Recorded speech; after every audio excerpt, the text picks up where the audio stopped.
Halo rekan-rekan semuanya, apa kabar kalian semua? Semoga selalu dalam keadaan sehat walafiat, dilancarkan segala macam urusan dan aktivitasnya. Dan di sini saya akan kembali menginformasikan berkaitan dengan pergerakan perkembangan informasi Pi Network pasca P2 ya, pasca hari Pi yang kedua.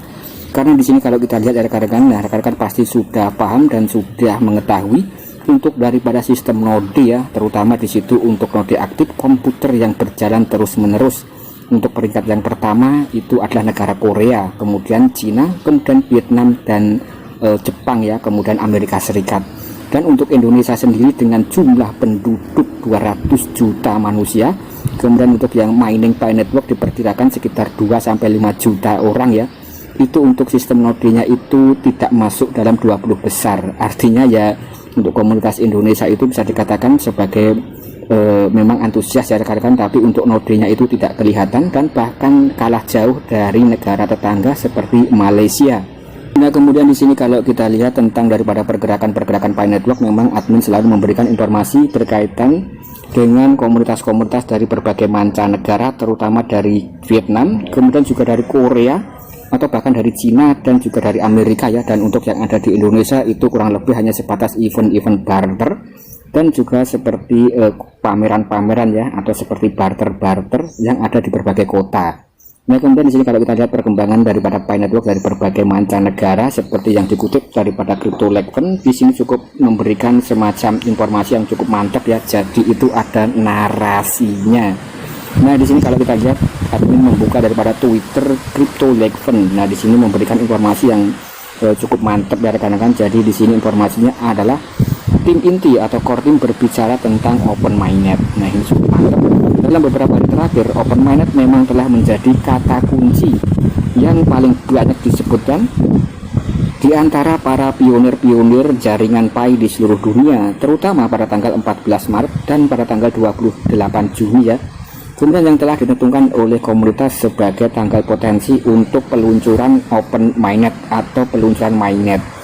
Jadi mengapa tanggal khusus ini dan bukan tanggal yang lain? Karena di sini tanggalnya sudah sangat jelas sekali, merupakan simbol matematika 314 dan 628 ya, yaitu adalah nilai daripada konstanta atau nilai konstanta ya rekan-rekan yang tidak dapat diubah ya, adalah rumus matematika, rumus untuk menghitung lingkaran ya, kurang lebih seperti itu. Kemudian di sini alasan dibalik kepercayaan komunitas ini berasal dari pembaharuan white paper pada Desember 2021, di mana untuk daripada pihak core team menyatakan bahwa bergantung pada kematangan ekonomi jaringan Pi dan juga kemajuan persyaratan mengenali pelanggan Anda atau KYC. Nah, jadi di sini untuk daripada Open Mainnet itu bergantung daripada dua ya rekan-rekan, yaitu adalah kematangan jaringan ekonomi atau jaringan ekologi atau aplikasi ekologi. Dan untuk aplikasi ekologi itu bisa terbentuk melalui event-event hackathon yang kali ini core team kembali membukanya ya. Jadi untuk daripada aplikasi ekologi bisa disebutkan akan semakin bertambah banyak ya rekan-rekan. Jadi terus bertambah untuk aplikasi ekologinya. Kemudian juga bergantung daripada KYC. Kemudian yang menjadi fokus masalah inti ya daripada kalangan para pionir yang merasakan adalah berkaitan dengan masalah KYC. Jadi di sini ada semacam bertolak belakang ya. Kalau kita lihat di sini core team malah lebih condong untuk mematangkan aplikasi ekologi atau menggenjot daripada aplikasi ekologi sebagai bentuk nilai atau utility ya, yaitu dengan mengadakan event-event hackathon untuk kematangan aplikasi ekologi. Kemudian untuk syarat yang kedua untuk masalah KYC ya, di sini core team juga dikabarkan terus mengembangkan algoritma dan juga sistem untuk KYC massal. Kemudian di sini untuk KYC-nya juga masih terkendala daripada scalability ya, jadi belum terskala secara meluas ya rekan-rekan. Dan rekan-rekan pasti juga sudah merasakan bahwa banyak yang belum lolos KYC. Dan admin di sini juga masih lolos KYC tapi belum termigrasi ke saldo mainnet ya. Artinya di sini admin masih belum memiliki saldo available balance dan masih belum bisa bertransaksi di fase enclose mainnet. Jadi ini ya bisa menjadi tanda tanya besar atau PR besar untuk pihak core team ya. Setidaknya itu agar meloloskan KYC terlebih dahulu baru membentuk aplikasi ekologi. Tapi di sini pergerakan core team kalau kita lihat agak sedikit berbeda. Jadi kita bisa melihat core team lebih memilih untuk mematangkan aplikasi ekologi daripada untuk percepatan KYC ya, mungkin kurang lebih seperti itu kalau kita lihat. Nah, kemudian di sini Pi Open Mainnet dapat dimulai pada PD 14 Maret 2022 kemarin ya, menurut white paper pada tahun 2021. Kemudian di sini pada hari Pi Day yang kedua pada tahun 2022 kemarin ya, pada bulan Juni atau setelahnya. Kemudian fase mainnet terbuka menandakan penghapusan firewall di dalam jaringan Pi, memungkinkan koneksi eksternal dan memungkinkan Pioneer untuk terhubung ke blockchain lain. Kemudian inti daripada video di sini atau inti daripada yang disampaikan oleh Crypto League Fund berkaitan dengan white paper resmi pada tahun 2021 adalah bahwa Open Mainnet itu sudah mundur sekitar, ya kita bisa melihat ya rekan-rekan, sudah mundur sekitar 1 atau 2 tahun ya. Seharusnya itu sudah terjadi pada hari Pi Day tahun 2022 ya, tapi di sini sudah mundur dan belum juga terjadi Open Mainnet. Nah, di sini juga disebutkan meskipun 14 Maret 2022 dan Juni 2022 telah berlalu tanpa perkembangan yang signifikan, jaringan Pi mengalami kemajuan yang signifikan baru-baru ini.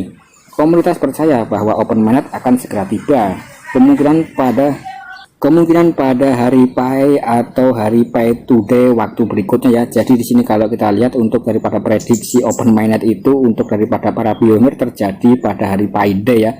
Kemudian beberapa waktu yang lalu saya juga pernah membahas atau mensinggung sedikit tentang yang disampaikan oleh Pi Network Academy tentang Open Mainnet akan terjadi pada tanggal 30 Desember ya. Jadi informasinya simpang siur, yang tahu hanyalah pihak Kortin Tuan Dr. Nicholas Kokalis ya, yang kabarnya beliau ahli blockchain, ahli matematika dan ahli dalam Web3. Kurang lebih seperti itu. Jadi di situ untuk reputasi daripada Kortin Dr. Nicholas cukup mantap sekali di kalangan ahli blockchain.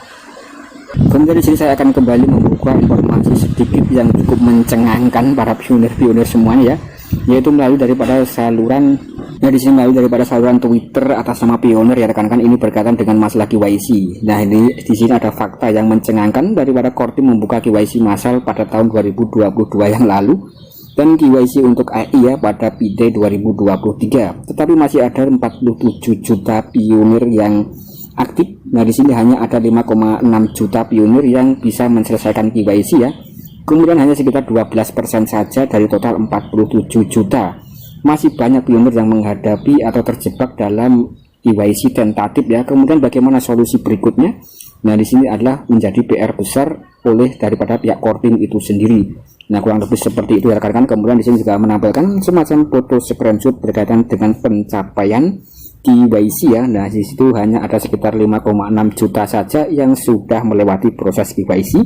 Sedangkan di sini untuk daripada pihak Kortin terus mengembangkan atau memperkenalkan proyek Pi Network. Kemudian juga ditargetkan atau dikabarkan akan menjangkau miliaran manusia ya. Ini cukup mantap sekali, tapi di sini KYC-nya terjadi kendala. Tentu rekan-rekan banyak sekali yang mengeluh berkaitan dengan proyek Pi Network yang cukup membanggongkan di sini ya. Kemudian di sini admin pribadi hanya bisa berupaya memberikan informasi demi informasi step by step melalui berbagai macam komunitas-komunitas yang tersebar melalui saluran media-media yang ada untuk melihat perkembangan di luaran sana. Saya rasa sekian dulu konten dari saya, semoga rekan-rekan mendapatkan cuan dari arah mana saja, dan jangan lupa garap project yang lainnya ya. Dan untuk Pi Network sendiri ya rekan-rekan tinggal diaktifkan saja tombol petirnya, jedar, jeder, dan jedor. Siapa tahu nanti ada informasi yang cukup signifikan. Sekian, terima kasih.